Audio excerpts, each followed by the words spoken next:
استغفر الله العظيم يا رب.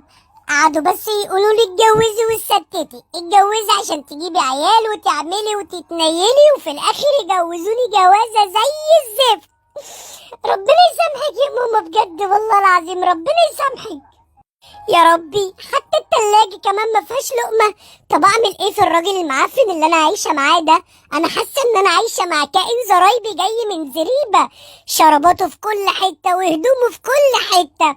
ده حتى المعفن بيطفي السجاير بتاعته في كوباية الشاي اللي بيبقى لسه طافحها. بجد انا عرفت منه، انا لازم اشوف لي حل. انا هكلم ماما تيجي تشوف لي حل بجد عشان انا خلاص مش قادرة. الو. الو. ايوه يا ماما. انت فين يا ماما؟ تعالي خديني من الراجل المعفن اللي انا عايشه معاه ده ارجوك يا ماما.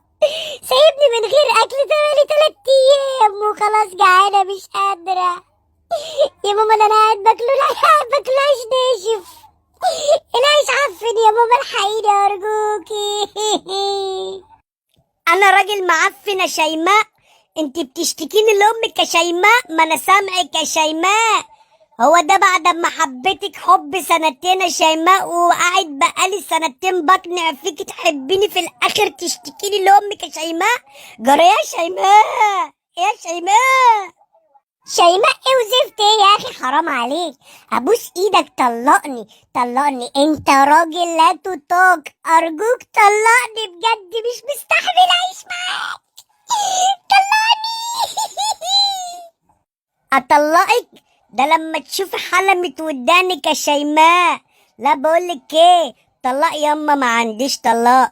عايزة تتطلقي كده زي الشاطرة، تجيب ابوك وامك وتخليهم يجيبوا القايمة اللي مكنفينها في الدولاب، وبعد كده نبقى نشوف موضوع الطلاق ده. وتاني حاجة ياما تمديلي تنازل بكل حاجة، حتى الحاجة اللي انت جايباها. اما كده يا اما اقسم بالله مفيش طلاق الشوشو. كمان يعني بعد ما عشت معاك سنتين في ذل ومهانة كمان مش عايز تطلقني؟ ولو طلقتني اتنازل عن كل حاجة؟ انت راجل مفتري. حسبي الله ونعم الوكيل فيك يا لوكا. حسبي الله ونعم الوكيل فيك. ياما هو ده اللي عندي يا شيماء. اللي عندك اعملها شيماء، ورينا تعملي ايه ياما.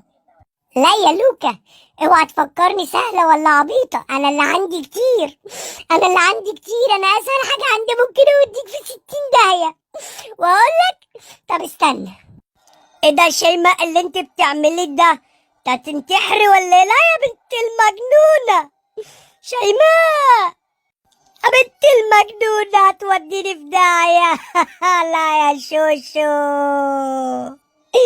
ما كنتش متخيل ان انت هتنتحري بالسهولة دي. كل ده عشان بتحبينا يا شوشو. شيماء.